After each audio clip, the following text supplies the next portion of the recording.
Tentons d'aller plus loin au sujet de ce nouveau rapprochement diplomatique entre l'Algérie et la France. Et pour décrypter tout cela, nous sommes en compagnie de Slimane Zeguidour, éditorialiste TV5 Monde. Bonsoir Slimane. Bonsoir. La tempête semble être passée. Certains ont cru à une rupture définitive entre les deux pays.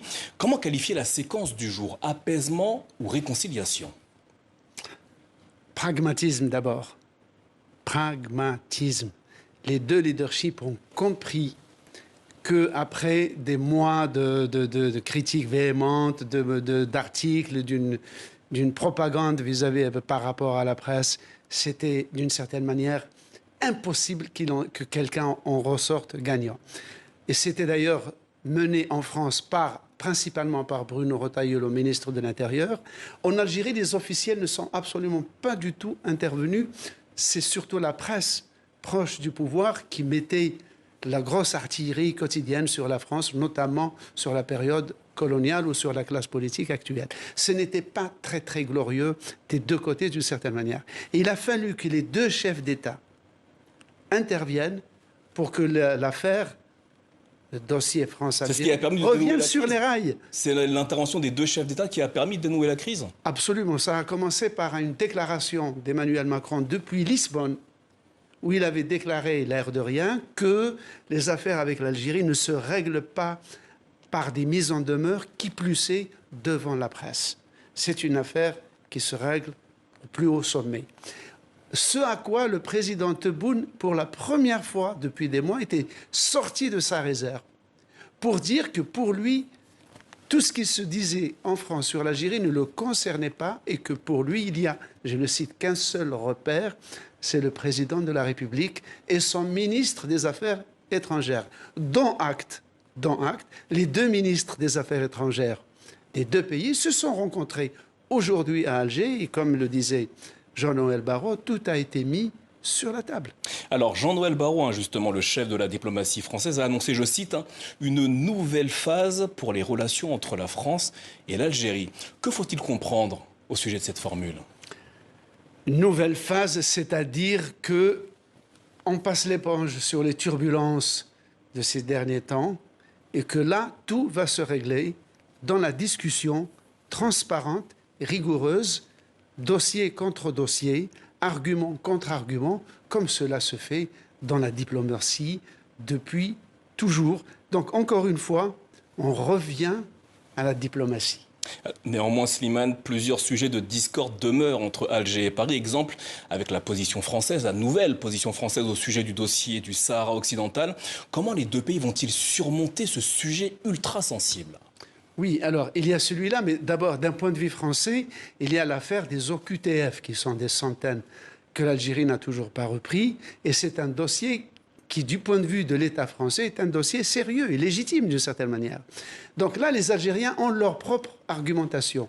Donc, cette question va pour la première fois être traitée sérieusement, puisque les préfets français et les consuls algériens, les 20 consuls, vont se réunir pour en parler. Ça, c'est un des gros dossiers qui fâche.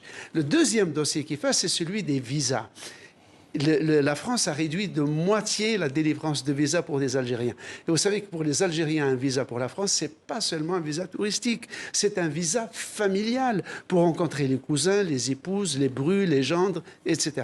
Et enfin, je reviens à votre point que vous soulevez, qui est un point évidemment éminemment névralgique, c'est celui du Sahara occidental. Alors, évidemment, le gouvernement français n'est pas revenu et il ne reviendra pas sur cette position. Néanmoins, il sera suivi à la loupe par les Algériens. Pourquoi? Parce que les Algériens se sont fait une raison que, OK, la France reconnaît le plan marocain de solution du problème du Sahara comme étant le plus valide et même le seul. Très bien. Néanmoins, la marocanité du Sahara ne sera finalement reconnue que par les Nations Unies. Donc on en est un peu loin. En revanche, là où les Algériens vont être attentifs, c'est que le président Macron et la France, vis-à-vis du Maroc, ont décidé ou ont annoncé qu'ils allaient investir au Sahara occidental, notamment pour son développement économique. Là, les Algériens grinceront certainement des dents et peut-être réagiront-ils. Autre cas sensible, la situation de l'écrivain franco-algérien Boualem Sansal, condamné à 5 ans de prison en Algérie.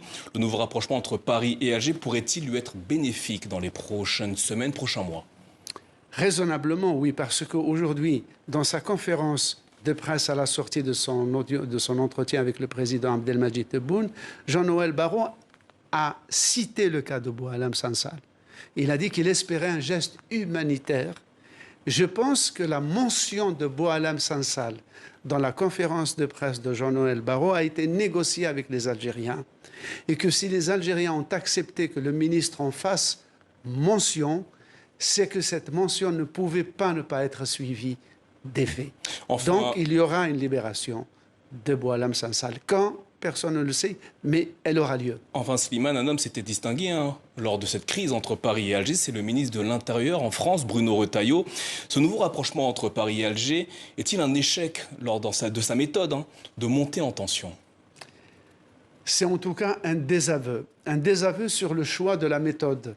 Parce que choisir de s'adresser à une ex-colonie en usant d'un langage de fermeté, de mise en demeure, de sommation, d'injonction, c'était le meilleur moyen d'aller droit dans le mur.